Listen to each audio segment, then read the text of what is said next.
In the shadowed archives of St. Augustine's Seminary in rural Pennsylvania, there exists a photograph that no one speaks of. 12 young men in pristine white vestments, their faces radiant with faith, standing before an altar that would become their tomb. The date inscribed on the back reads May 15, 1847, the day these seminarians were to be ordained as priests. Not one of them ever said their first Mass. Not one of them was ever seen alive again after that photograph was taken.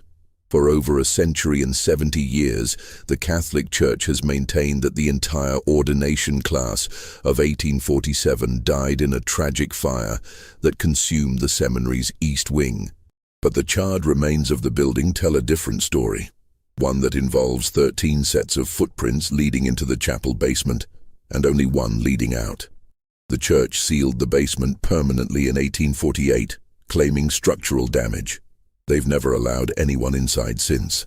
What really happened to those 12 young priests remains one of the most carefully guarded secrets in American Catholic history, buried beneath layers of official silence and deliberate misdirection. Before we continue with the story of what the Church has hidden for nearly 2 centuries, this channel isn't for everyone.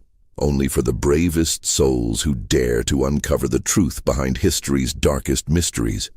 If you have the courage to face what others fear to know, subscribe now and tell us in the comments what state you're listening from. Let's discover together what really happened to those 12 souls who vanished on the night they were meant to serve God.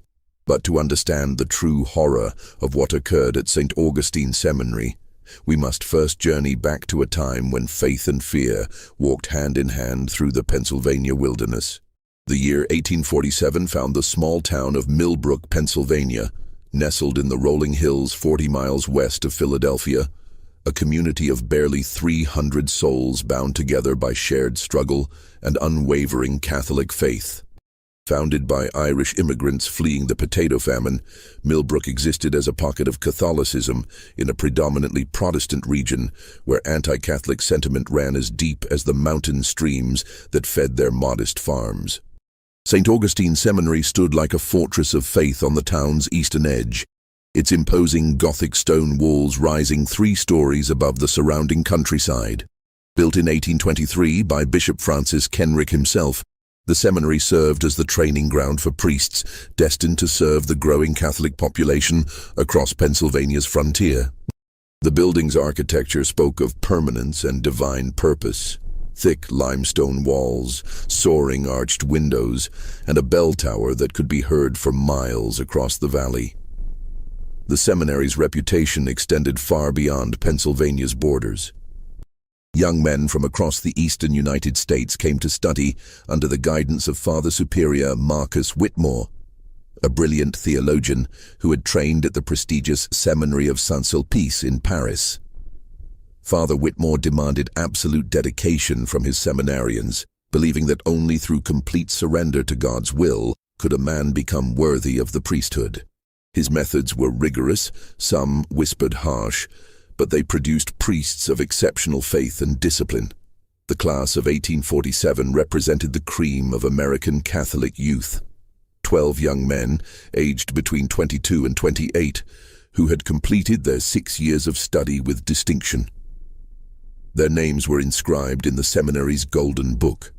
Michael O'Brien from Boston, Thomas Kellerman from Baltimore, Patrick Murphy from New York, James Fitzgerald from Philadelphia, and 8 others whose families had sacrificed everything to see their sons serve God. Among them stood out Francis Benedetto, the son of Italian immigrants who had settled in Pittsburgh. At 24, Francis possessed an intellectual brilliance that impressed even Father Whitmore. He spoke 5 languages fluently, had memorized vast portions of scripture, and demonstrated a theological understanding that seemed to transcend his years. His fellow seminarians looked to him as their natural leader, and many believed he would one day become a bishop. The seminarians lived in Spartan cells on the 2nd floor of the East Wing, rising each morning at 4 for lauds, followed by meditation, Mass, breakfast, and 8 hours of study. Their days ended with compline at 9, after which the great silence began. No word was to be spoken until the following morning's prayers.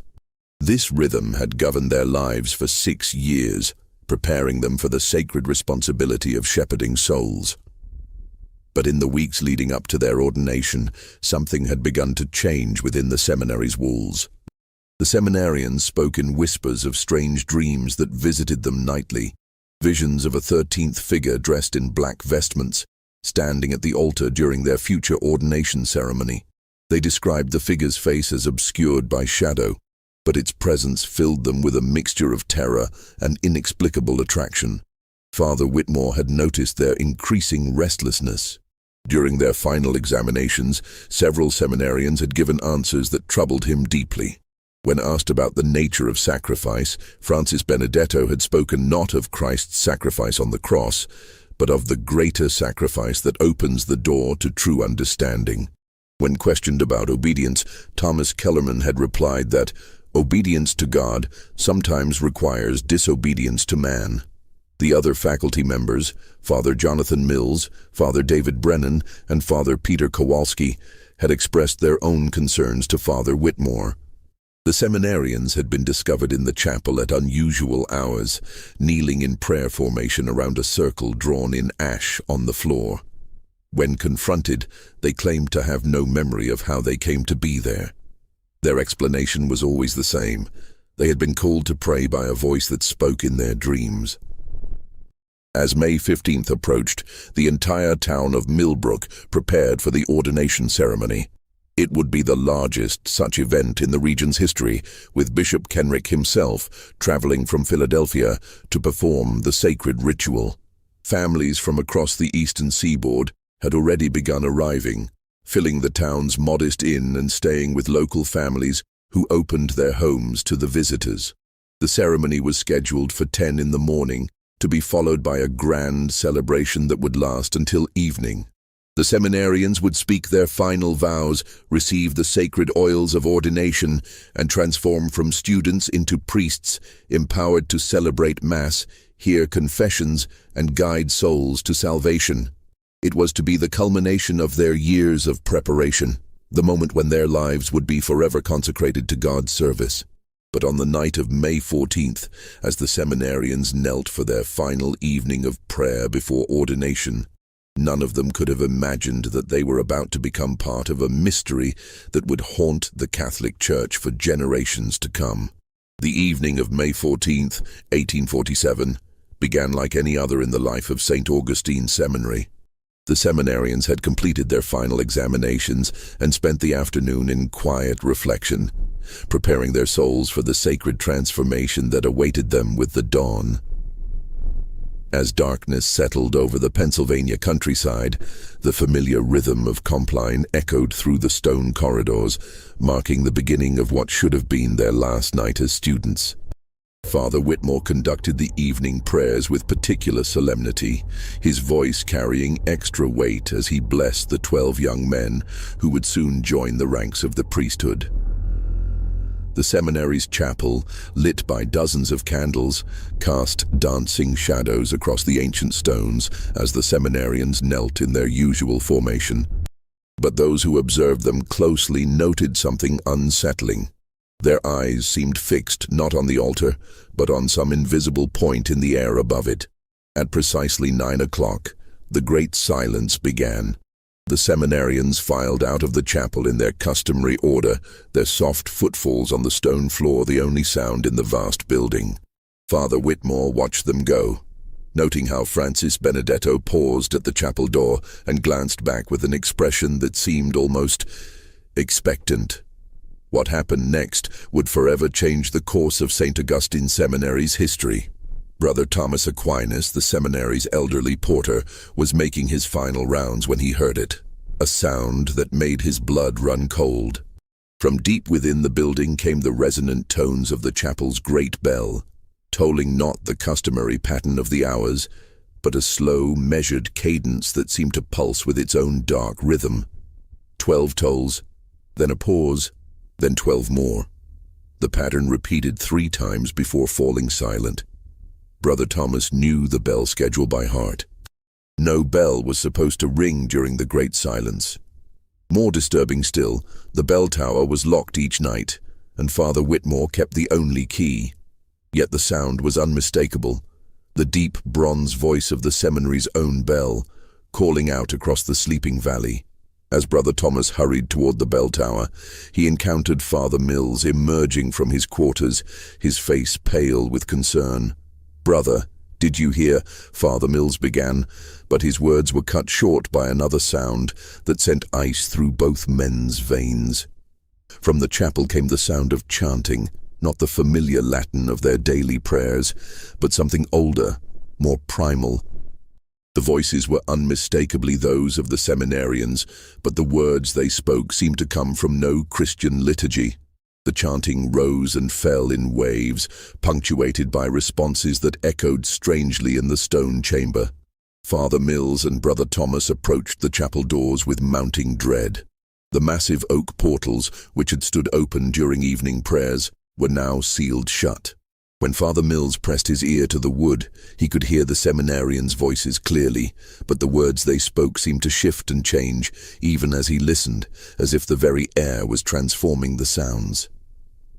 Father Whitmore appeared at the end of the corridor, moving with urgent purpose.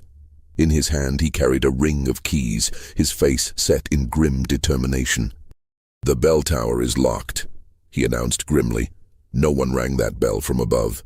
The three men stood before the chapel doors, the chanting continuing beyond the thick oak barriers. Father Whitmore selected a large iron key from his ring, the master key that opened every door in the seminary. But when he inserted it into the lock, it would not turn.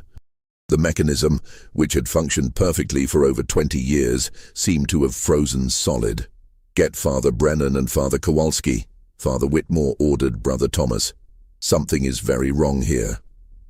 As Brother Thomas hurried away, the chanting within the chapel began to change. The voices grew louder, more insistent, and underneath them both priests could hear another sound, footsteps descending what sounded like stone steps. But the chapel had no stairs. The floor was level throughout, with only the raised altar at the far end. Father Brennan and Father Kowalski arrived within minutes, their faces reflecting the same mixture of concern and bewilderment that gripped their colleagues. Together, the four priests worked to open the chapel doors, but no amount of effort could budge the ancient locks. It was as if the doors had been sealed from within by some force beyond their understanding. Then, as suddenly as it had begun, the chanting stopped. The silence that followed was so complete, so absolute, that it seemed to press against their ears like a physical weight. Father Whitmore called out to the seminarians, his voice echoing off the stone walls of the corridor. No response came. The priests spent the next hour attempting to breach the chapel doors, but their efforts proved futile.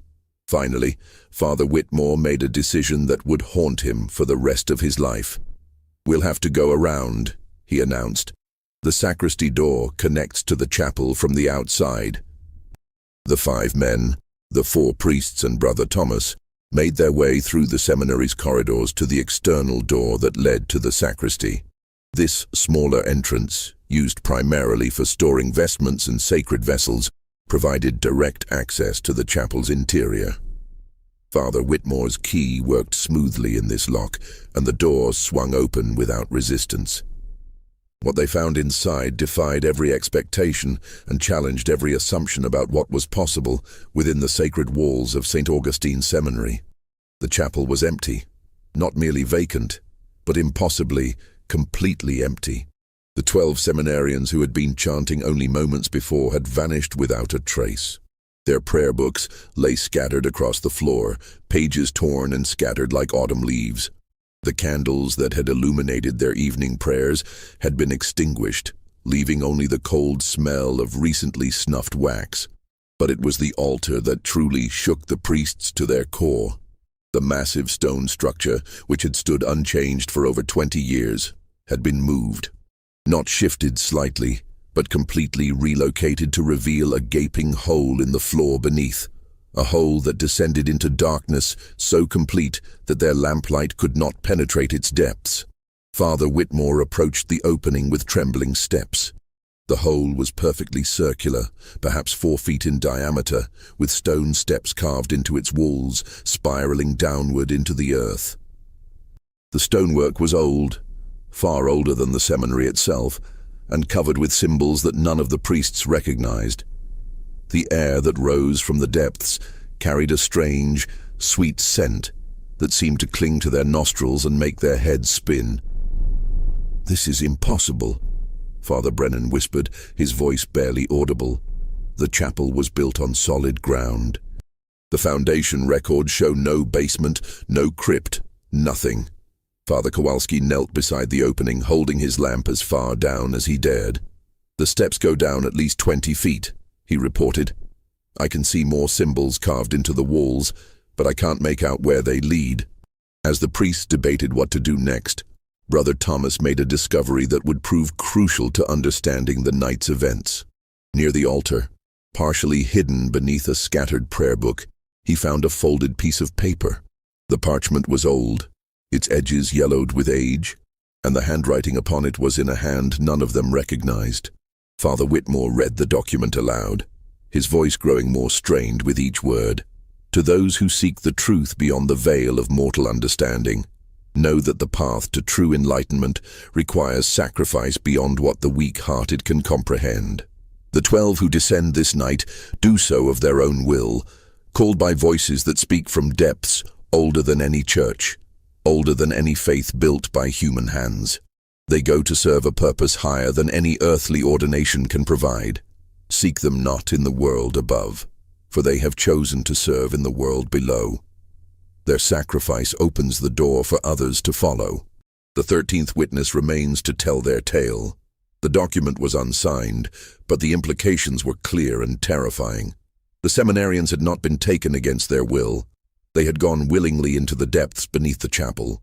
But who or what had called them there, and who was the 13th witness mentioned in the note? Father Whitmore folded the parchment carefully and placed it in his vestment pocket.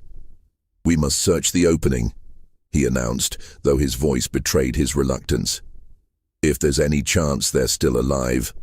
But before any of them could make the descent, a new sound echoed from the depths below, the sound of stone grinding against stone as if massive blocks were shifting into place. The priests watched in horror as the opening began to close, the stone steps disappearing section by section as some mechanism sealed the passage from below. Within minutes, the hole was completely covered by what appeared to be solid stone floor. The altar had somehow moved back into its original position, and the chapel looked exactly as it had before the night's events began. If not for the scattered prayer books and the lingering sweet scent in the air, the priests might have believed they had experienced some shared delusion. But the seminarians were gone. 12 young men who had been preparing for ordination had vanished without a trace, leaving behind only questions that would torment St. Augustine Seminary for generations to come. As dawn broke over the Pennsylvania countryside, the bells of St. Augustine Seminary remained silent. There would be no ordination ceremony that day, no celebration of new priests joining the ranks of the faithful. Instead, there would be only the beginning of a cover-up that would span more than a century and 70 years. The families and guests who had traveled from across the eastern seaboard to witness the ordination were told that a tragic fire had claimed the lives of all 12 seminarians during the night. The east wing of the seminary was indeed set ablaze later that morning, destroying any evidence of the night's true events. Official records would show that the young men had been trapped in their dormitory and overcome by smoke, their bodies consumed by the flames. But those who knew the truth, the 4 priests and Brother Thomas, would carry the weight of that night's events for the rest of their lives. They had witnessed something that challenged every foundation of their faith, something that suggested the existence of forces and purposes beyond the scope of Christian understanding.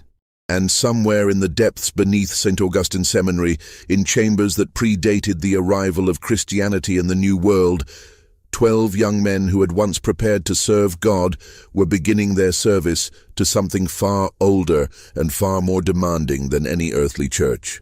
The official investigation into the fire at St. Augustine Seminary lasted exactly 3 days.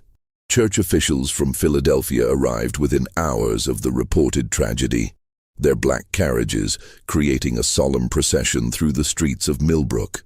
They examined the charred remains of the East Wing, took statements from the surviving faculty, and issued their final report with an efficiency that seemed almost rehearsed. The report concluded that a lamp had been knocked over in one of the dormitory rooms, igniting the building's aged wooden fixtures. The seminarians had been trapped by smoke and flames, their bodies so completely consumed that no remains could be recovered. The tragedy was ruled an accident, the result of negligence during the young men's final night of preparation. But Father Whitmore and his colleagues knew the truth was far more complex and infinitely more disturbing. In the weeks following the fire, the seminary's atmosphere changed dramatically. The remaining students, those in their earlier years of study, spoke in hushed tones about dreams that visited them nightly. They reported seeing 12 figures in white vestments walking the corridors after midnight, always moving toward the chapel but never arriving. The dreams always ended the same way, with the sound of stone grinding against stone and a voice calling from depths that seemed to extend beyond the physical world. Father Whitmore began experiencing his own visions. Each night, as he knelt for his private prayers, he would see Francis Benedetto standing at the altar of the chapel, his face serene, but his eyes reflecting a knowledge that seemed to transcend human understanding. The apparition would gesture toward the floor where the opening had appeared, and Father Whitmore would hear, not with his ears but with his mind, the words, "The door remains open for those who truly seek." The chapel itself became a source of constant unease. During daily mass, the priests would notice that the altar seemed to shift slightly, as if the stone beneath it was settling. The sweet scent that had risen from the depths would return at random times, usually during moments of particular solemnity. Several times, brothers and faculty members reported hearing faint chanting echoing from the chapel during the night hours, always in that same unknown language the seminarians had spoken. Brother Thomas, whose porter duties required him to make rounds throughout the building, began to document strange occurrences with obsessive detail. His private journal, which would later be discovered in the seminary archives, recorded phenomena that defied rational explanation. Footsteps in empty corridors, doors that opened and closed without cause, and most disturbing of all, the periodic appearance of 13 shadows in the chapel when only 12 candles were lit. The number 13 began to appear with unsettling frequency throughout the seminary. Students would count 13 stations of the cross instead of the traditional 14. 13 candles would appear on the altar, despite careful inventory showing only 12. Most disturbing of all, 13 places would sometimes be set in the refectory, though only 12 people were expected for meals. Father Mills, who had served as the seminary's librarian for over 15 years, made a discovery that shed new light on the night's events. While cataloguing books in the theological section, he found a volume that had not been there before, a leather-bound manuscript written in Latin with extensive annotations in what appeared to be Francis Benedetto's handwriting. The book, titled De Mysteriis Antiquis, on ancient mysteries, contained detailed descriptions of pre-Christian religious practices that had supposedly been practiced by indigenous peoples long before European settlement. The text suggested that certain sacred sites retained spiritual power that could be accessed through specific rituals and sacrifices. Most chilling of all, the manuscript included architectural diagrams that showed underground chambers beneath religious buildings, chambers designed to facilitate contact with entities that existed beyond the physical world. Father Mills brought the book to Father Whitmore, who examined it with growing horror. The annotations in Francis Benedetto's hand revealed that the young seminarian had been studying these ancient practices for months, possibly years. His notes suggested that he had come to believe that true spiritual enlightenment required embracing powers and knowledge that the Christian Church had deliberately suppressed. More disturbing still were the personal letters that Father Mills discovered hidden within the book's pages. Written by Francis to his fellow seminarians, the letters revealed a growing conviction that their ordination was not an end but a beginning. a preparation for a far greater service than the Catholic Church could offer. The letter spoke of the old ways and the true path to divine understanding, suggesting that the seminarians had been planning their descent into the depths for months. The final letter, dated just 3 days before the ordination ceremony, contained a passage that made Father Whitmore's blood run cold. The 13 who serve below have waited centuries for successors. We 12 have been chosen to join them, to become the bridge between the world of light and the world of shadow. Our earthly ordination would bind us to serve man's limited understanding of God. Our true ordination will bind us to serve forces that shaped the world before man drew breath. As winter settled over the Pennsylvania countryside, the strange events at St. Augustine Seminary began to affect the surrounding community. Local farmers reported that their livestock refused to graze in fields that faced the seminary, and several families claimed that their children had begun speaking in their sleep, using words that sounded like the ancient language heard in the chapel. The town's physician, Dr. Samuel Richardson, documented an unusual number of cases involving disturbing dreams and night terrors among Millbrook's residents. His private notes described patients who reported identical visions: 12 young men in white vestments descending stone steps, followed by a 13th figure whose face remained shrouded in shadow. But perhaps the most disturbing development was the change in Father Whitmore himself. The priest, who had once been known for his intellectual rigor and unwavering faith, began to exhibit signs of profound spiritual distress. He would spend hours alone in the chapel, kneeling on the spot where the opening had appeared, his lips moving in what appeared to be prayer, but which those who listened closely recognized as repetition of the same ancient syllables the seminarians had chanted. Father Brennan, growing increasingly concerned about his superior's mental state, began to keep his own secret journal. His entries reveal a man struggling to reconcile his faith with experiences that challenged every theological foundation he had ever accepted. He wrote of finding Father Whitmore in the chapel at impossible hours, apparently deep in conversation with invisible presences. Most disturbing of all, he recorded that Father Whitmore had begun to refer to himself as the 13th witness, the same title mentioned in the mysterious note found after the seminarian's disappearance. As the first anniversary of the tragic fire approached, the seminary's enrollment had dwindled to fewer than 20 students. Families who had once considered it an honor to send their sons to St. Augustine now avoided the institution entirely. Rumors spread throughout the Catholic communities of Pennsylvania about the cursed seminary, where young men disappeared and strange voices echoed through the night. Church officials in Philadelphia began to discuss the possibility of closing St. Augustine Seminary permanently. The building had become a liability, a source of scandal and supernatural speculation that threatened to undermine the church's authority in the region. But before any final decision could be made, an event occurred that would forever change the course of the seminary's history and reveal the true extent of the horror that had taken root beneath its foundations. The event began with a letter that arrived at the seminary on the morning of May 14, 1848, exactly 1 year after the seminarian's disappearance. The envelope bore no return address, and the handwriting was elegant but unfamiliar to any of the faculty. Father Whitmore opened it with trembling hands, his face growing pale as he read the contents aloud to his assembled colleagues.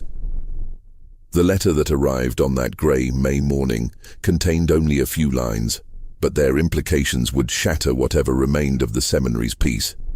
To the faithful servants of St. Augustine Seminary, the year of preparation is complete.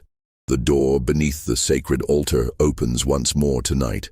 The 13th witness must choose: remain in the world of light and watch your flock scatter like leaves before the wind, or descend to join those who serve the deeper truth.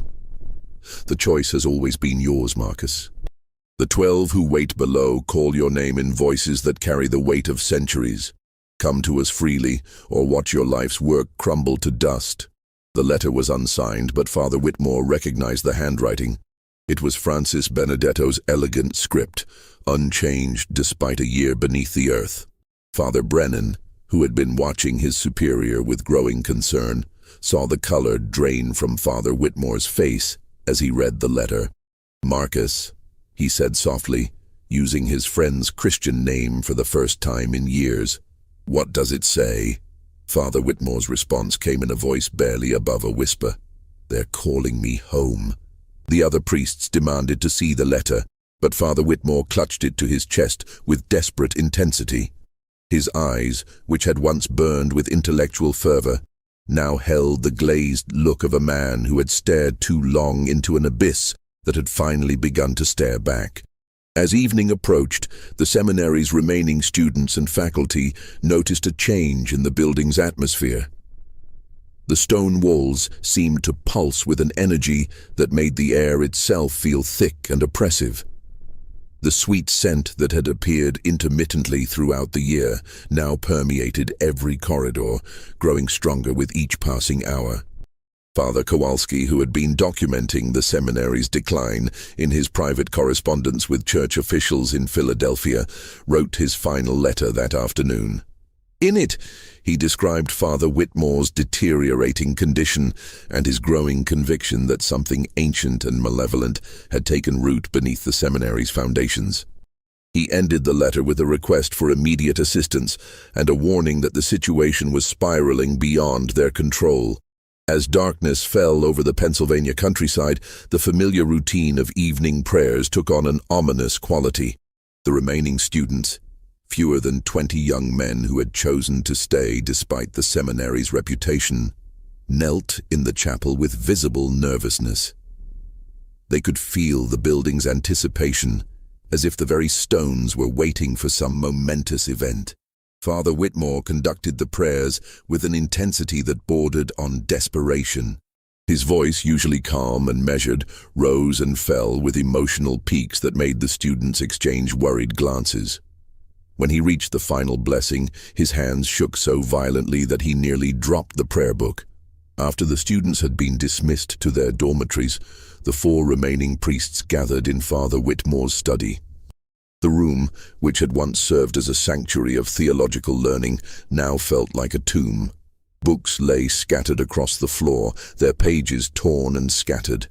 The walls, once lined with centuries of religious scholarship, now displayed only empty shelves and faded rectangles where paintings had hung. "Marcus," Father Mills said gently, "you need to leave this place. Whatever happened here, whatever is still happening, it's destroying you." Father Whitmore turned to face his colleagues, and they saw in his eyes a depth of knowledge that no mortal man should possess. "You don't understand," he said, his voice carrying an echo that seemed to come from somewhere far beneath the building. "They didn't disappear. They were chosen. They were called to serve something greater than any of us can comprehend." "Listen to yourself," Father Brennan pleaded. "You're talking about abandoning everything we've sworn to uphold, our vows, our faith, our responsibility to these students." "Our responsibility?" Father Whitmore laughed, a sound that sent ice through his colleagues' veins. "We've been teaching them to serve a diminished God, a God constrained by human understanding and limited by human fears. What lies beneath this chapel predates Christianity by millennia. It was old when the first human beings learned to speak. The seminarians who descended understood this truth. As Father Whitmore spoke, the priests became aware of a new sound echoing through the building. From somewhere below their feet came the rhythmic pounding of stone against stone, as if massive blocks were being moved by unseen hands. The sound grew stronger and more insistent, creating a vibration that could be felt in their bones. "They're preparing," Father Whitmore announced with certainty. "The door will open again tonight, and this time it will remain open. The 13 who serve below will finally have their witness in the world above." Father Kowalski stood abruptly, his face pale with determination. "I'm going to the chapel. If there's some kind of opening down there, if there's any chance those boys are still alive." "They're not alive," Father Whitmore interrupted, "not in any sense that you would understand. They've been transformed. elevated, given purpose beyond the petty concerns of earthly existence. Tonight, I joined them. The pounding from below grew louder, more insistent. Dust began to fall from the ceiling as the entire building shook with each impact. The priests could hear the remaining students in their dormitories, their voices raised in confused alarm as their beds rattled against the walls. Father Mills made a decision that would save his life, but haunt his dreams for decades to come. "We need to evacuate the building," he announced. "Get the students out, send word to Philadelphia, and seal this place permanently." But Father Whitmore was already moving toward the door, his steps purposeful and determined. "You can try to stop what's happening," he said over his shoulder, "but you cannot change what has already begun. The door opens tonight, and the 13th witness takes his place among the chosen." The three priests followed Father Whitmore through the corridors of the seminary, their footsteps echoing off stone walls that seemed to pulse with malevolent life. Students emerged from their dormitories, their faces reflecting the terror that had gripped the entire building. The air itself seemed to thicken with each step they took toward the chapel. As they approached the chapel doors, the priests could see light emanating from beneath the heavy oak barriers. Not the warm glow of candles, but a cold, blue radiance that seemed to come from deep within the earth itself. The pounding from below had evolved into a complex rhythm, like a heartbeat that originated from the very foundations of the building. Father Whitmore placed his hand on the chapel door, and it swung open without resistance. The sight that greeted them would be burned into their memories for the rest of their lives. The chapel's floor had opened once again, revealing the spiral staircase that descended into the earth. But this time, the opening was larger, perhaps 8 feet in diameter, and the blue light that rose from its depths cast everything in an otherworldly glow. The 12 missing seminarians stood around the opening's edge, their white vestments now gleaming with that same cold radiance. But they were no longer the young men who had disappeared a year ago. Their faces had taken on an ageless quality, their eyes reflecting knowledge that seemed to span centuries. They moved with perfect synchronization, their gestures forming patterns that hurt to look at directly. When they spoke, their voices harmonized in ways that human vocal cords should not have been able to produce. "Marcus," they said in unison, their combined voices creating harmonics that made the chapel's stone walls ring like bells. "The circle is almost complete. Take your place among us, and the work can truly begin." In the center of the circle, rising from the depths of the opening, stood a figure that made the priests' minds recoil from comprehension. It was tall and draped in robes that seemed to be cut from the darkness itself. Where its face should have been, there was only a void that seemed to pull at their sanity like a physical force. "The 13th witness," the figure spoke, its voice coming from everywhere and nowhere at once. "The one who will carry our message to the world above. The bridge between what was and what will be." Father Whitmore stepped forward, his face radiant with an expression that combined ecstasy and terror in equal measure. "I understand now," he said, his voice carrying the same impossible harmonics as the seminarians. "I've been chosen to serve a purpose greater than any earthly church could provide." As he approached the opening, the 3 remaining priests finally understood the true horror of what they were witnessing. This was not merely about the disappearance of 12 young men. It was about the transformation of human souls into something utterly foreign to God's creation. The seminarians had not been killed. They had been recruited into service of entities that existed in the spaces between light and shadow, beings that predated human civilization and sought to reclaim dominion over the world above. Father Brennan, driven by a desperate courage that surprised even himself, lunged forward to stop his superior. But the seminarians moved with inhuman speed, their hands grasping him with strength that seemed to flow from the earth itself. As they held him, he could feel something pressing against his mind. Alien thoughts that sought to overwhelm his consciousness with visions of cosmic truth and universal insignificance. "You cannot stop what has already begun," Francis Benedetto said, his voice carrying the weight of absolute certainty. "The door has been opened, and those who serve below have been patient for far too long. The 13th witness will ensure that our message reaches every corner of the world above." The struggle in the chapel intensified as the remaining priests realized the full scope of what they were facing. This was not a simple case of religious apostasy or even demonic possession. It was something far more ancient and infinitely more dangerous. The entities that had claimed the seminarians operated according to laws that predated human understanding, and their patience was finally exhausted. Father Kowalski, drawing upon reserves of faith he didn't know he possessed, began to recite the Lord's Prayer in Latin. The words seemed to cause the blue light to flicker and dim, and for a moment the seminarians' perfect synchronization faltered. The tall figure in the center of the circle turned its attention to him, and Father Kowalski felt his mind being probed by something vast and utterly alien. "Your prayers have no power here." The figure spoke, its voice creating harmonics that made the chapel's stones groan. "This place was sacred long before your carpenter God walked among men. The earth itself remembers older truths, older powers. Your faith is a flickering candle in the face of an eternal darkness." But Father Kowalski continued his prayer, his voice growing stronger with each word. The other priests joined him, their combined voices creating a barrier of sacred sound that seemed to hold the transformed seminarians at bay.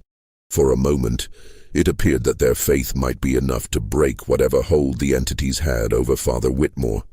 Then Francis Benedetto spoke a single word in the ancient language, and the very air in the chapel seemed to solidify. The priests' voices died in their throats as an invisible force pressed against their lungs, making each breath a struggle. The blue light from the opening intensified, casting their shadows in impossible directions that seemed to move independently of their bodies. Father Whitmore, standing at the edge of the opening, turned to face his colleagues one final time.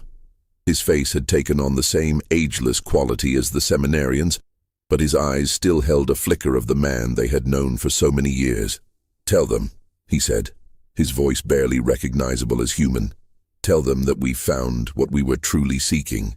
Tell them that the door between worlds has been opened, and soon others will follow the path we have chosen." Father Mills, fighting against the pressure that seemed to crush his chest, managed to gasp out a single word. "Marcus, please." But Father Whitmore was already descending the stone steps, his figure growing smaller as he disappeared into the blue radiance. The seminarians began to follow, their movements creating patterns that hurt to observe directly. As each one disappeared into the depths, the pressure in the chapel grew stronger, threatening to drive the remaining priests to their knees. The tall figure in the center raised what might have been arms, and the opening began to expand. The stone floor cracked and shifted as the circle of blue light grew wider, threatening to encompass the entire chapel. The priests realized with growing horror that the entities below were not merely claiming individual souls. They were attempting to breach the barrier between their realm and the world above. Father Brennan, still held by the inhuman strength of the seminarians, felt his consciousness beginning to fragment under the assault of alien thoughts. He saw visions of vast underground cities populated by beings that had ruled the earth before humanity learned to stand upright. He witnessed ceremonies conducted in caverns that extended to the planet's core, rituals designed to tear holes in reality itself. Most terrifying of all, he saw the future they were working toward, a world where the boundaries between dimensions had been permanently shattered, where creatures of shadow walked freely among men. Just when it seemed that the priest's sanity would be completely overwhelmed, an unexpected salvation arrived. Brother Thomas, who had been awakening the students and preparing them for evacuation, burst into the chapel, carrying a large wooden cross that had hung in the seminary's main corridor for over 20 years. The cross had been carved from wood, taken from a tree that allegedly grew on the site where St. Patrick had converted the Irish to Christianity.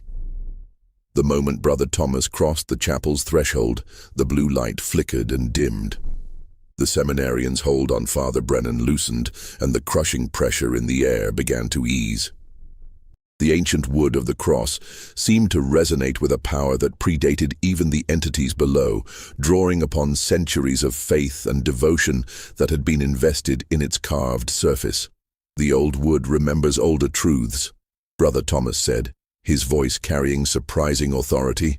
"This tree was sacred before Christianity came to Ireland, and it remembers the bargains that were made when the first missionaries arrived. Light and shadow agreed to coexist, each in their proper realm."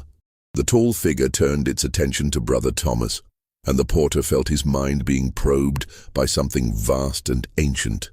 But the cross in his hands seemed to provide protection, creating a barrier that the entity could not penetrate. "You speak of bargains made in darkness," the figure said, its voice carrying notes of grudging respect. "But those agreements did not account for willing servants. These 12 came to us freely, offering their souls in exchange for knowledge. The 13th seals the compact, opening the door for others to follow." "They were deceived," Brother Thomas replied, holding the cross higher. "Shown visions of cosmic truth when they were really being prepared for slavery. The door you seek to open will bring only darkness to the world above." The seminarians, who had been moving toward the opening with mechanical precision, suddenly stopped. For the first time since their transformation, their faces showed individual expressions: confusion, doubt, and what might have been remembered humanity. Francis Benedetto's voice, when he spoke, carried a note of uncertainty that hadn't been there before. We chose this path," he said. But his words lacked the absolute conviction they had held moments before. "We sought truth beyond the limitations of earthly faith. You sought escape from the responsibilities of serving others," Brother Thomas countered. "True faith requires sacrifice, but not the abandonment of those who depend on your guidance. Look around you. See what your choice has brought to this place of learning and prayer." The seminarians looked toward the chapel doors, where the remaining students could be seen huddled in the corridor. Their young faces reflected terror and confusion as they witnessed the cosmic horror unfolding in what should have been their sanctuary. Several were weeping, their faith shattered by events that no theological education had prepared them to understand. For a moment, the blue light from the opening flickered as if the entities below were experiencing something they had not anticipated: doubt among their chosen servants. The tall figure's attention turned from Brother Thomas to the seminarians, and when it spoke, its voice carried notes of anger and urgent command. "The compact is sealed," it declared. "The willing sacrifice has been accepted. The door will not close until the 13th takes his place among the chosen." But Father Whitmore's voice rose from the depths of the opening, and for the first time in months, it sounded entirely human. I can see what this leads to," he called, his words echoing strangely off the stone walls. "The visions they showed us, they were incomplete. This path leads not to enlightenment, but to the destruction of everything we swore to protect." The seminarians turned toward the opening, their perfect synchronization broken by their superior's words. Francis Benedetto stepped closer to the edge, his face reflecting a struggle between the alien influence that had claimed him and the remnants of his humanity. "Marcus," he called down into the depths, "what do you see? What truth have they hidden from us?" Father Whitmore's response came in a voice cracked with horror and regret. "I see the world they want to create, cities of shadow where humans serve as cattle for beings that feed on faith itself. Churches transformed into breeding grounds for entities that mock everything sacred. The door they want to open, it will never close. We won't be serving a higher purpose. We'll be midwives to apocalypse." The tall figure raised its arms and the opening began to pulse with renewed intensity. The blue light took on a reddish tinge that cast everything in the chapel in the color of blood. When it spoke, its voice carried the weight of eons and the promise of cosmic revenge. "The 13th witness has seen too much," it declared. "The compact will be completed whether he serves willingly or not. The door will open, and the reign of shadow will begin. Brother Thomas felt the cross in his hands growing warm, as if responding to the entity's threat. The carved wood began to emit a soft golden light that pushed back against the blue radiance rising from the depths. When he spoke, his voice carried the authority of every prayer that had ever been offered in the chapel's sacred space. "Not while faith endures," he declared, "not while there are those willing to stand against the darkness." The battle for the souls of the seminarians and the fate of the world above was about to reach its climax. The chapel erupted into chaos as the forces of light and shadow clashed in a conflict that transcended physical reality. The golden radiance from Brother Thomas's cross met the red-tinged blue light from the opening, creating a barrier of pure energy that split the chapel down its center. On one side stood the 3 surviving priests and the porter, their faith blazing like a beacon in the cosmic darkness. On the other, the transformed seminarians wavered between their alien masters and their remembered humanity. The tall figure in the center of the opening raised what might have been arms, and the very stones of the chapel began to shift and change. The walls elongated, stretching upward until they seemed to touch a sky that no longer resembled anything terrestrial. The ceiling became a window into depths that hurt to perceive directly, showing vistas of underground cities populated by beings that had never known sunlight. "You cannot stop what has already begun," the entity declared, its voice now coming from every stone in the building. "The compact has been sealed with willing sacrifice.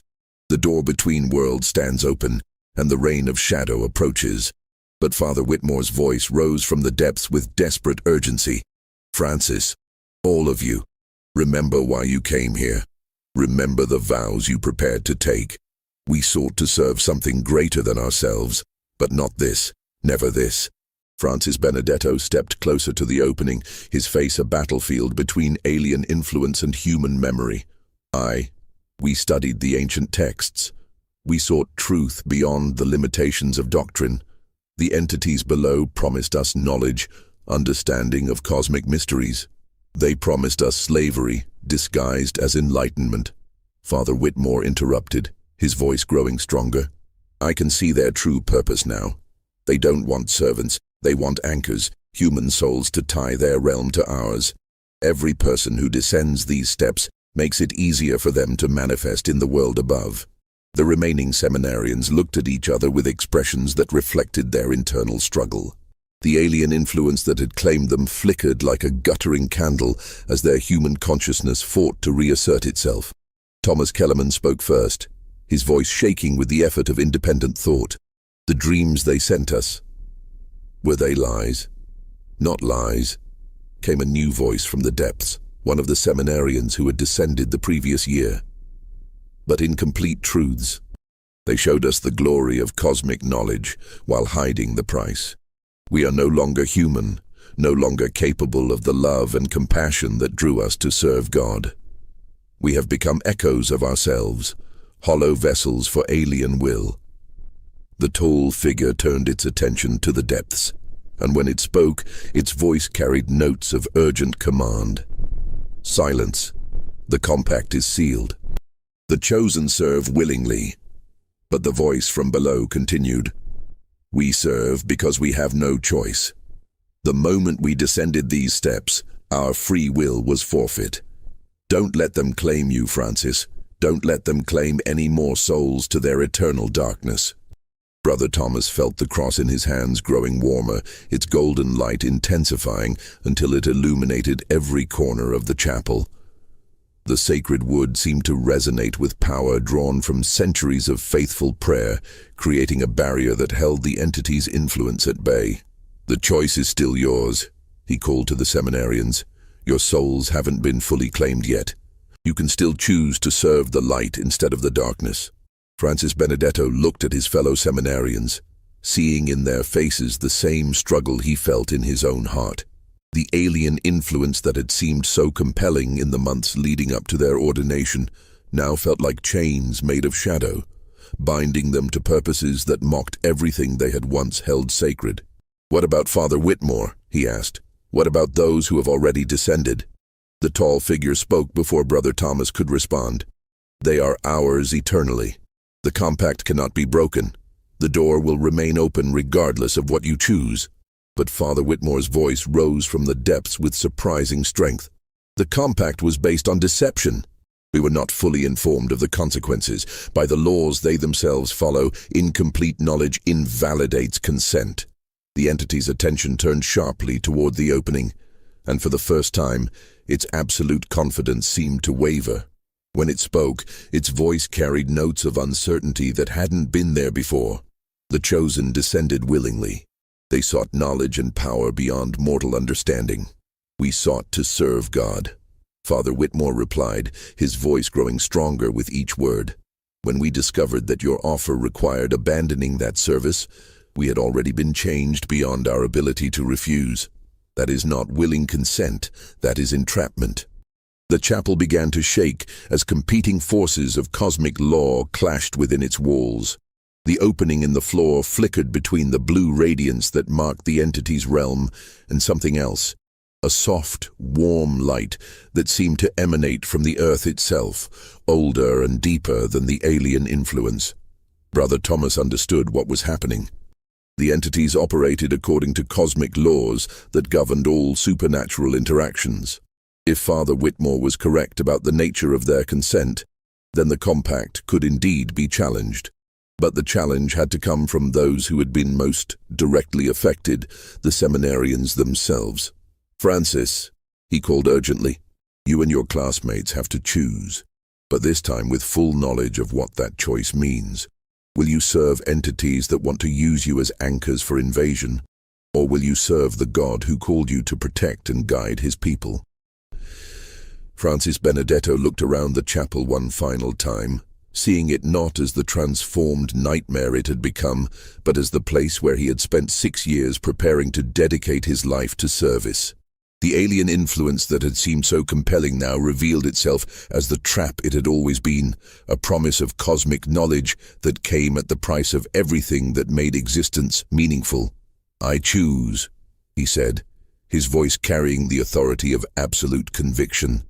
"I choose to serve the light, not the darkness. I choose to protect the innocent, not enable their destruction. I choose." He paused, looking directly at the tall figure that had claimed so many souls. "I choose to reject your compact and everything it represents."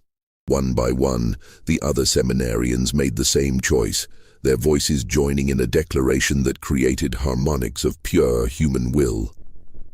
The blue light from the opening began to flicker and dim as the alien influence lost its hold on their souls.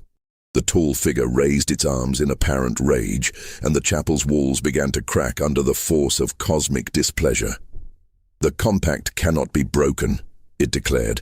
"The door will remain open. Others will follow the path you have rejected." But Brother Thomas stepped forward, the cross in his hands blazing with golden radiance that pushed back the darkness. "The compact is broken," he declared with absolute authority. "The chosen have withdrawn their consent with full knowledge of the consequences. By your own laws, they are free." The opening in the chapel floor began to change, the blue radiance giving way to something far older and more powerful. From the depths came not the alien presence that had claimed so many souls, but the voice of the earth itself, ancient, patient, and infinitely compassionate. "The door between realms will be sealed," the voice declared in words that bypassed the ears and spoke directly to the soul. "The compact is indeed broken. Those who descended under false pretenses will be given the choice to return, their humanity restored." The tall figure began to fade, its form becoming translucent as its connection to the world above was severed. As it disappeared, its final words echoed through the chapel with the promise of future threat. "The door may be sealed, but others will find ways to open it. The reign of shadow is inevitable. We are patient. We will wait." But its voice grew fainter with each word until it disappeared entirely, leaving only the warm, golden light that filled every corner of the chapel. From the opening came the sound of footsteps on stone stairs. Not the mechanical procession of the transformed, but the hesitant steps of human beings choosing to return to the light. Father Whitmore emerged first, his face bearing the marks of his ordeal, but his eyes clear and human once more. Behind him came the 12 seminarians who had descended the previous year, their white vestments no longer gleaming with alien radiance, but simply the cloth of young men who had faced ultimate darkness and chosen to reject it. The dawn of May 15, 1848, broke over St. Augustine Seminary like a blessing after the longest night in the institution's history. The chapel, which had been a battleground between cosmic forces just hours before, now appeared exactly as it had for over 20 years. The floor was solid stone, with no trace of the opening that had led to realms of shadow. The altar stood in its proper place, unmarked by the supernatural forces that had moved it. Only the lingering scent of something indefinably clean and pure gave any indication of the momentous events that had transpired. Father Whitmore knelt before the altar, his hands clasped in prayer that came from the depths of a soul that had journeyed to the edge of damnation and found its way back to grace. The 12 seminarians who had been lost for an entire year knelt beside him, their faces reflecting the complex mixture of gratitude and sorrow that comes from surviving something that should have destroyed them utterly. Brother Thomas stood at the chapel's entrance, still holding the carved cross that had proven to be their salvation. The ancient wood had returned to its normal appearance, but he could feel the power that resided within it, not alien or otherworldly, but deeply, fundamentally human. It was the accumulated faith of centuries, the prayers of countless souls who had sought comfort and guidance in their darkest hours. The students who had witnessed the night's events huddled in the corridor beyond, their young faces reflecting confusion and fear that would take years to fully process. They had seen their faith tested in ways that no theological education could have prepared them for, but they had also seen that faith triumph over forces that sought to corrupt and destroy it. Father Mills, Father Brennan, and Father Kowalski gathered around their superior, their relief evident in every gesture.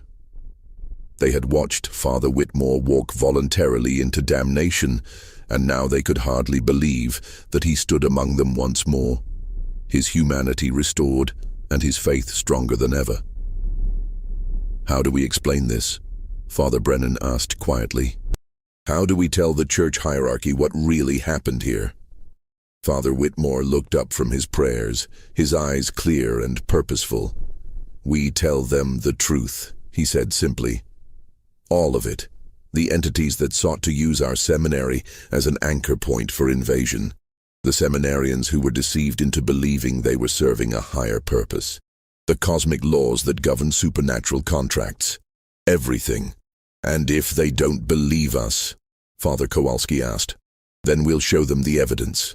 Father Whitmore replied, gesturing toward a leather-bound journal that lay on the altar. The book had appeared when the seminarians emerged from the depths, its pages filled with detailed accounts of their experiences in the realm below. Francis and his classmates have documented everything they saw and experienced. The underground cities, the entities that rule there, the cosmic laws that govern their interactions with our world. It's all there. Francis Benedetto, who had been silent since his return from the depths, finally spoke. "We saw what they wanted to do to our world," he said, his voice carrying the weight of experiences that had aged him beyond his years.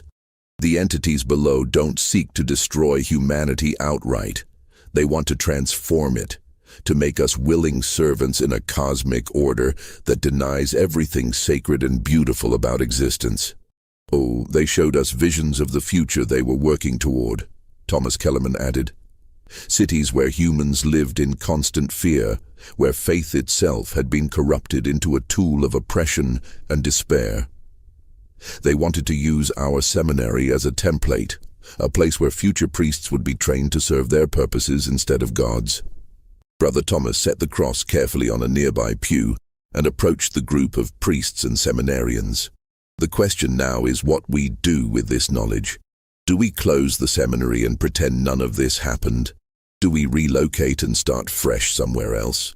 Or do we stay and ensure that what happened here never happens again?" Father Whitmore stood, his decision already made. "We stay," he declared.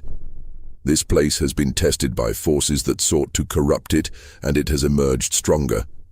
The entities below chose this location because it sits on ground that was sacred long before Christianity arrived in the New World. That sacredness protected us when our faith alone might not have been enough. But the students, Father Mills protested, their families will never trust us again. The reputation of this place will be rebuilt through our actions, Father Whitmore interrupted. We'll be more careful about who we accept as seminarians. We'll study the warning signs that led to Francis and his classmates being vulnerable to alien influence. We'll teach future priests not just theology and doctrine, but how to recognize and resist supernatural threats that seek to corrupt the Church from within. Francis Benedetto looked at his former superior with something approaching awe. You want us to stay, after what we did, what we almost caused? You were deceived, Father Whitmore replied gently, shown partial truths, and led to believe that abandoning your earthly responsibilities would lead to greater service. The entities below are masters of manipulation, able to make the darkest choices seem like acts of divine inspiration. Your mistake was in believing that true faith requires abandoning the world instead of serving it. The conversation was interrupted by the sound of carriages approaching the seminary. Through the chapel windows, they could see a procession of black vehicles making their way up the hill. Church officials from Philadelphia, no doubt responding to Father Kowalski's urgent letters. Bishop Kenrick himself sat in the lead carriage, his face grave with concern. They're here sooner than expected, Father Brennan observed. Good, Father Whitmore replied. The sooner we tell them what really happened, the sooner we can begin the work of rebuilding. As the church officials entered the seminary, Father Whitmore gathered the leather-bound journal and prepared to tell a story that would challenge every assumption about the nature of faith, the reality of supernatural threats, and the responsibility of religious institutions to protect both their members and the world at large.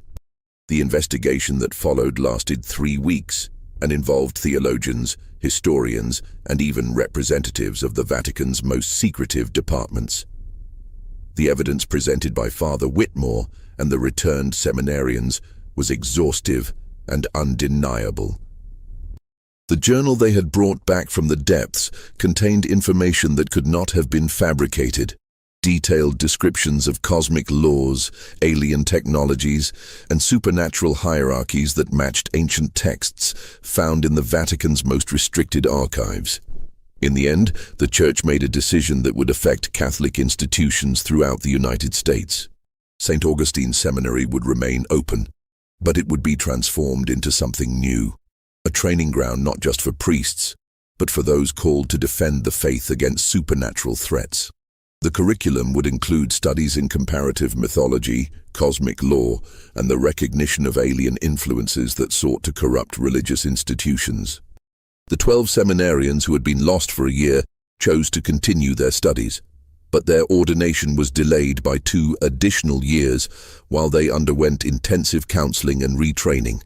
They had seen too much, experienced too much, to simply return to the traditional path of priestly service.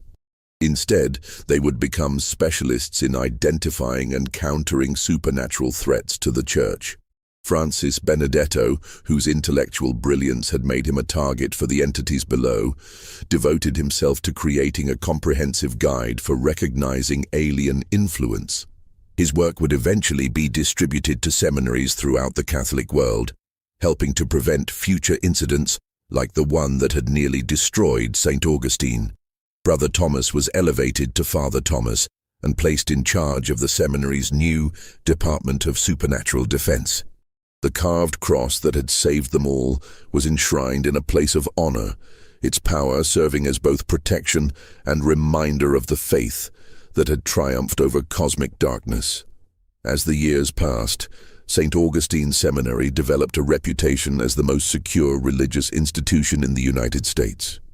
Stories spread throughout Catholic communities about the priests who had faced ultimate darkness and emerged with their faith stronger than ever.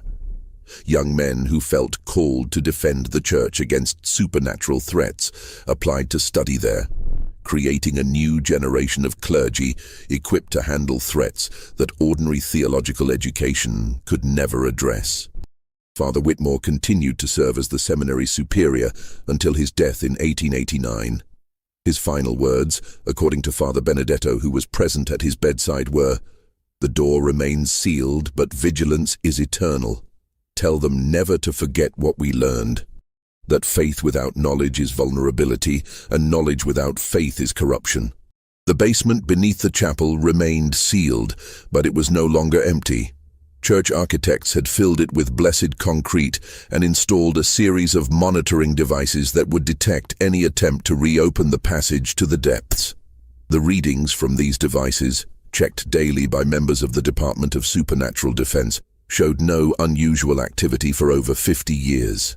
But in 1899, exactly 52 years after the original incident, the monitors detected something that made Father Benedetto, now the seminary's superior, call for immediate assistance from Rome. The reading showed not an attempt to reopen the passage, but something far more disturbing. A message transmitted through cosmic frequencies that no earthly technology should have been able to detect. The message was brief but chilling. "The compact may be broken, but the work continues. Others have learned from your resistance. New doors will be opened in places where vigilance has grown weak. The reign of shadow approaches through paths you have not considered." This discovery led to the creation of a global network of institutions dedicated to monitoring and countering supernatural threats to religious organizations. The lessons learned at St. Augustine Seminary spread throughout the Catholic Church and beyond, creating an invisible army of defenders who stood guard against forces that sought to corrupt faith itself. Today, more than a century and 70 years after the events of 1847, St. Augustine Seminary still stands on its hill in Pennsylvania. The building houses a theological college that trains priests in traditional doctrine, but it also serves as the headquarters for an organization that few people know exists. The Collegium Defensorum Fidei, the College of Faith's Defenders. The chapel where cosmic forces once clashed remains in use for daily mass and special ceremonies. Visitors often comment on the sense of peace that pervades the space, unaware that they are standing on ground where human faith once triumphed over alien corruption. The altar beneath which lay the door to otherworldly realms bears a simple inscription that few people notice. "Faith tested in fire burns brighter." The story of the 12 seminarians who descended into darkness and returned to light serves as both warning and inspiration for those called to defend faith against supernatural threats. It reminds us that the greatest dangers to religious institutions come not from external persecution, but from internal corruption, from those who would use sacred spaces and trusted positions to serve purposes that mock everything religion is meant to protect. But it also reminds us that faith, when properly understood and courageously applied, has the power to triumph over any darkness. The entities that sought to claim St. Augustine Seminary represented forces older than human civilization, armed with knowledge that spanned cosmic ages.